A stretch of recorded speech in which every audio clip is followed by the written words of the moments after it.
polythéisme, les divisions, l'hypocrisie, l'immoralité, les scènes affligeantes et les retrouvailles malheureuses dans les biens, la famille et la progéniture. Seigneur, couvre-moi de ton ombre le jour où il n'y aura d'ombre que la tienne, et où ne subsistera que ta face.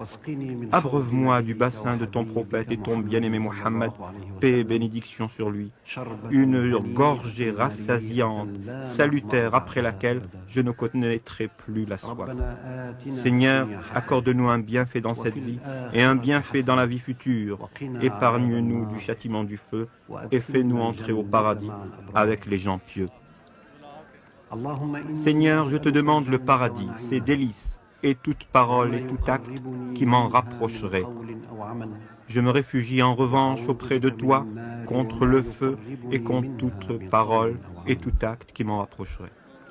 Seigneur, épargne-moi de l'illicite par le licite, de la désobéissance par l'obéissance et de solliciter autre que toi en m'accordant ta grâce, ô source de pardon, océan de repentir, tout miséricordieux. Seigneur, je te demande une foi parfaite, une conviction profonde, des richesses abondantes, un cœur sensible, une langue prompte à t'invoquer, un repentir sincère, ô tout-puissant pardonneur.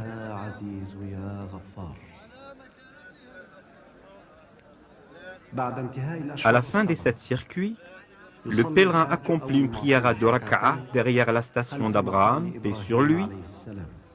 S'il en est empêché par la bousculade, il l'accomplira dans la mosquée sacrée, là où il trouvera de la place. La tradition du prophète recommande de lire dans la première raka'a la sourate des incrédules Al-Kafirun, après la sourate de l'ouverture Al-Fatiha, et dans la deuxième raka'a, la sourate du culte sincère Al-Ikhlas, après la Fatiha.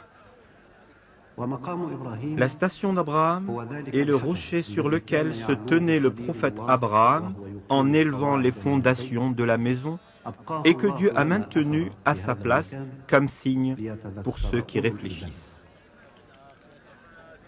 Ensuite, le pèlerin se dirige à la fontaine Zamzam pour y boire. La tradition du prophète recommande de formuler l'intention de boire pour guérir de toute maladie et de demander à Dieu en buvant toutes sortes de biens de ce monde et de l'autre. Le prophète, sur lui la paix, dit d'ailleurs dans un récit, « L'eau Zamzam offre au buveur ce qu'il a voulu y trouver. » Puis le pèlerin dit, « Seigneur, je te demande un savoir utile, une richesse abondante, une guérison de toute maladie, par ta grâce, toi qui es le plus miséricordieux des miséricordieux, et toi qui réponds même à ceux qui se trouvent acculés à te solliciter. »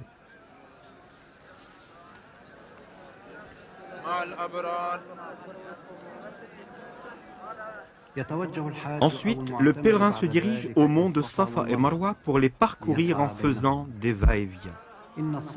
La Safa et la Marwa font certes partie des rites de Dieu. Quiconque accomplit donc le grand ou le petit pèlerinage ne commet pas de péché s'il accomplit des va-et-vient entre elles.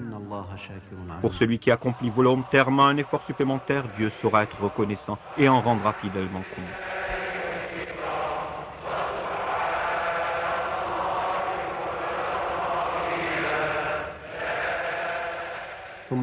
Puis le pèlerin commence à escalader le mont de Safa en disant « Allahu Akbar, Allahu Akbar, Dieu est le plus grand, louange à Dieu, gloire sublime à Dieu, abondance de louange à Dieu, qu'il soit exalté matin et soir. Il n'y a de Dieu que lui, seul. Il a tenu sa promesse, secouru son serviteur et vaincu les factions seul. »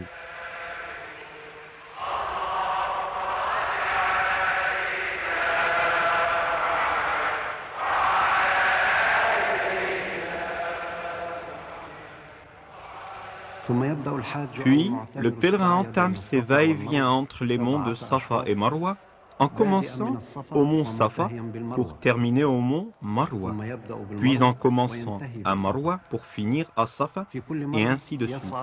Et à chaque fois, il escalade les deux monts en glorifiant Dieu et en prononçant le témoignage de foi tout en dirigeant sa face vers la Kaaba. Il est à noter qu'un va-et-vient correspond à 2 fois le parcours. Le départ du premier des 7 parcours entre Safa et Marwa se fera donc au mont Safa et le 7e se terminera à Marwa.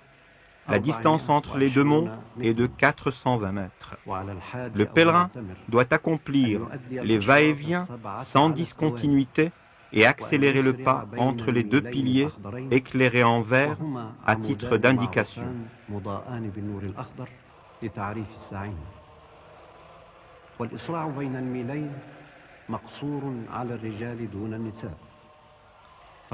Les femmes, quant à elles, ne sont pas tenues d'accélérer la cadence, tout comme d'ailleurs les personnes âgées. La tradition prophétique recommande à tout pèlerin qui accomplit ses va-et-vient de prononcer à la fin de chaque parcours, soit au mont Safa, soit à Marwa, le verset de Coran ainsi que les invocations qui vont suivre. Safa et Marwa comptent vraiment parmi les choses sacrées de Dieu. Celui qui fait le grand pèlerinage à la maison ou bien le petit pèlerinage ne commet pas de péché s'il accomplit les circuits rituels ici et là. Celui qui s'en acquitte de bon gré fait bien. Dieu est reconnaissant et omniscient. Allahu Akbar, Dieu est le plus grand. Louange à Dieu. Gloire à toi, Seigneur, gloire à toi, que ta grandeur est majestueuse, ô source de bonté. Seigneur, fais-nous aimer la foi et embellis-la à nos cœurs, et fais-nous détester l'incroyance, les turpitudes et la désobéissance. Seigneur, pardonne et fais miséricorde, sois indulgent envers ce que tu sais de nous, tu es vraiment le plus cher et le plus bon. Les va-et-vient entre les monts Safa et Marwa est le signe par lequel Dieu nous rappelle l'histoire du prophète Abraham, sur lui la paix, lorsqu'il lui a ordonné d'établir sa femme Agar et son fils Ismaël à la maison sacrée. Après quelques jours, la provision d'eau qu'a laissée Abraham à sa femme s'épuise et cette dernière, prise de panique, commence à parcourir les monts Safa et Marwa à la recherche de l'eau pour calmer la soif de son nourrisson qui ne cessait de pleurer. Elle a dû faire 7 fois le parcours entre les 2 monts jusqu'à ce que Dieu réponde à ses supplications, car c'est lui, exalté soit-il, qui répond aux appels des gens en détresse. Subitement, l'eau commence à jaillir au pied du petit Ismaël et continue de jaillir jusqu'à nos jours, et cela ne cessera pas jusqu'au jour où Dieu héritera la terre et tous ceux qui y vivent.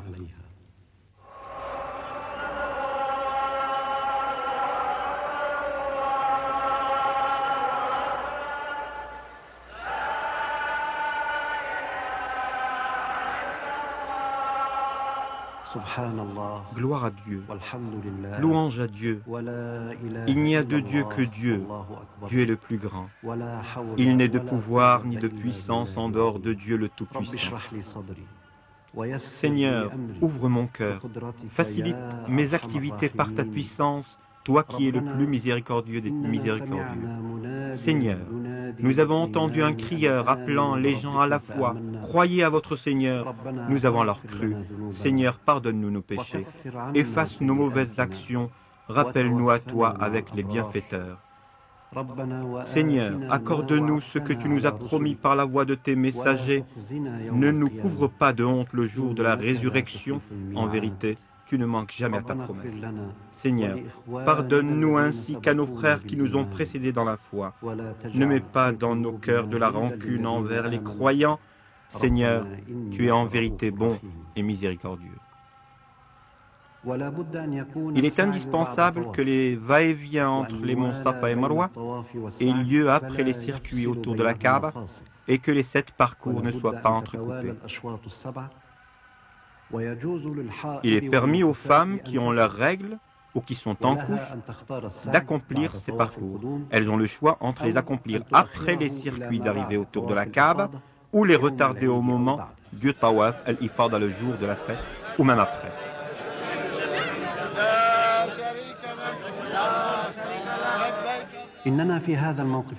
Dans une si imposante manifestation, nous œuvrons au mieux comme l'a fait notre mère Agar, pour que Dieu exalté soit-il récompense ceux qui placent leur confiance en lui et qu'il nous récompense par des voies qu'on n'imagine pas, à condition bien sûr qu'on épuise les moyens dont nous disposons, comme l'a fait Agar, sur lui la paix. Que les négligents retiennent donc la leçon, que les confiants en Dieu se rassurent, que les pèlerins soient témoins.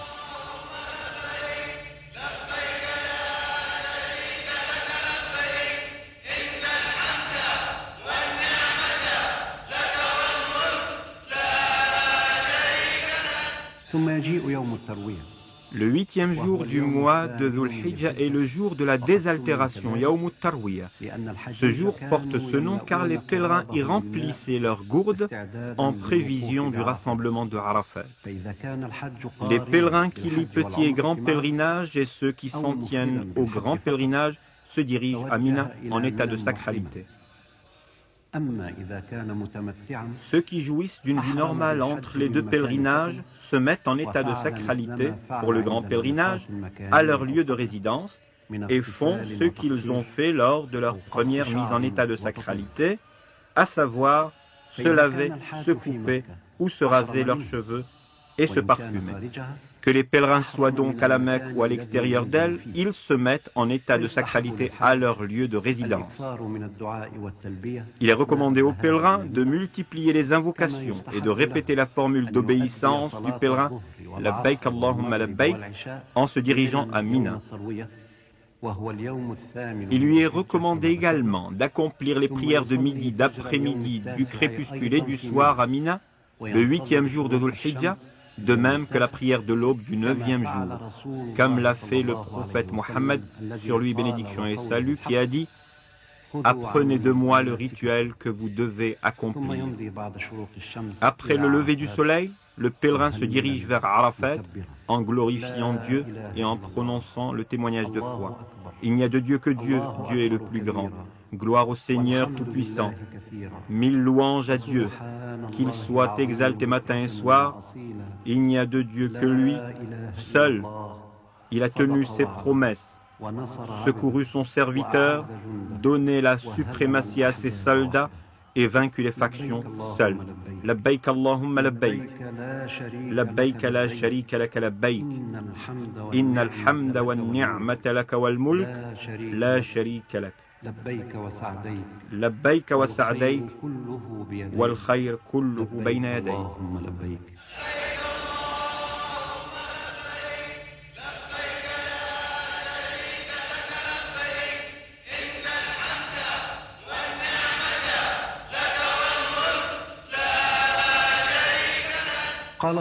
Le prophète Mohammed sur lui la paix a dit « Il n'est meilleur jour pour Dieu que celui de Arafat où Dieu descend au plus bas ciel et vante les habitants de la terre aux habitants du ciel en disant « Regardez mes serviteurs décoiffés, couverts de poussière, venus dès le matin par les chemins les plus éloignés dans l'espoir d'obtenir ma miséricorde alors qu'ils ne m'ont pas vu, et pour se prémunir contre mon châtiment alors qu'ils ne l'ont pas vu.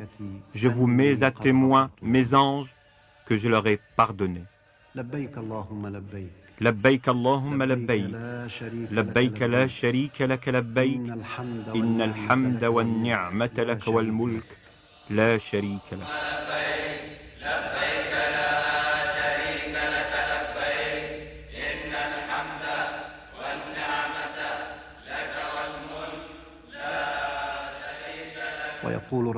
Le prophète sur lui la paix dit « Lorsqu'arrive le jour de Arafat, quiconque subsistera dans son cœur l'équivalent d'un atome de foi sera pardonné. »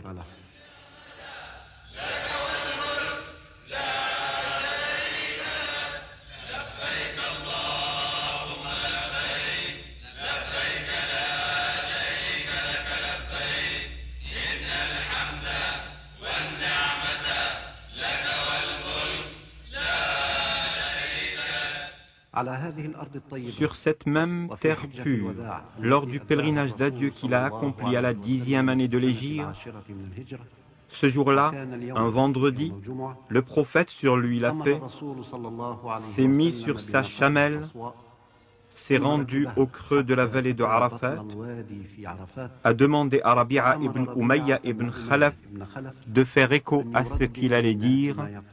Il y avait ce jour-là à Arafat des milliers de pèlerins.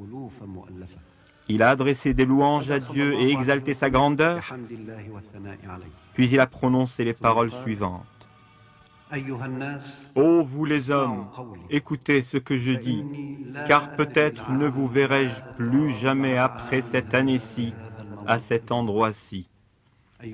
Ô vous les hommes, votre sang et vos biens sont sacrés entre vous, jusqu'à ce que vous rencontriez votre Seigneur, comme sont sacrés ce jour-ci et ce mois-ci.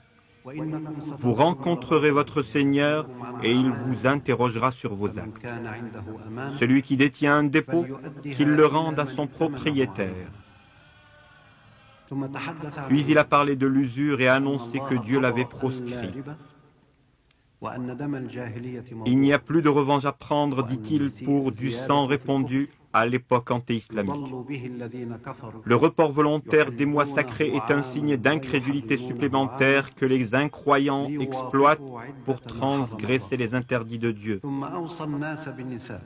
Puis il a parlé des femmes et a dit « Prenez soin des femmes, car elles sont vos partenaires et ne détiennent rien entre leurs mains. Vous ne les avez prises que par la garantie de Dieu. Retenez donc bien mes propos. Seigneur, sois témoin que j'ai transmis le message. Ô vous les hommes, les musulmans sont frères. Vous ne devez prendre de votre frère que ce qu'il vous donne de plein gré. Ne faites donc pas tort à vous-même. Dieu a donné son dû à chaque ayant droit. Le testament en faveur d'un héritier est donc proscrit. L'enfant doit être attribué à son véritable père. Ceux qui s'attribuent une parenté autre que leur propre père ou se déclarent tuteurs d'enfants autres que leurs pupilles se verront damnés par Dieu, par les anges et par tous les hommes. Dieu n'acceptera d'eux ni réparation, ni rétractation. Seigneur, ai-je transmis? Les voix des pèlerins s'élèvent alors pour dire de concert, Seigneur, nous en sommes témoins. Le prophète conclut ensuite, que la paix soit sur lui, Seigneur, sois témoin. Les voix des pèlerins retentirent à nouveau, nous sommes témoins que tu as transmis, assumé et conseillé.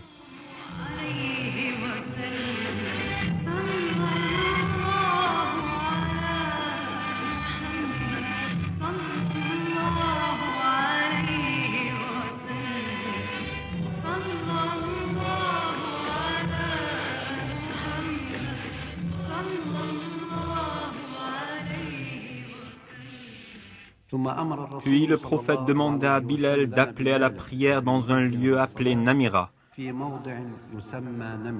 Le prophète y a accompli les prières de midi et de l'après-midi, l'une après l'autre, et réduites à 2 unités de prière, avec un seul appel à la prière, mais en répétant la formule de préparation à la prière, al-Iqama.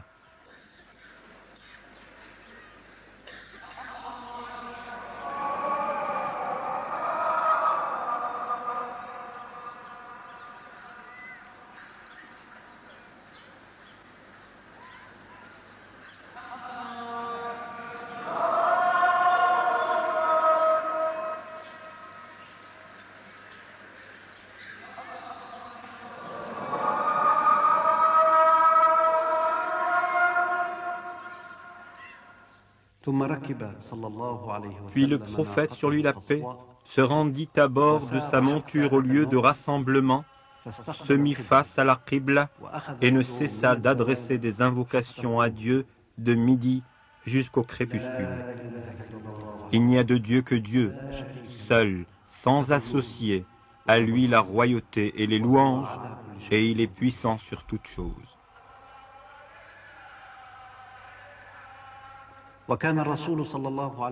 À ces instants de ferveur religieuse, ce même après-midi, le prophète, sur lui la paix, est monté sur des rochers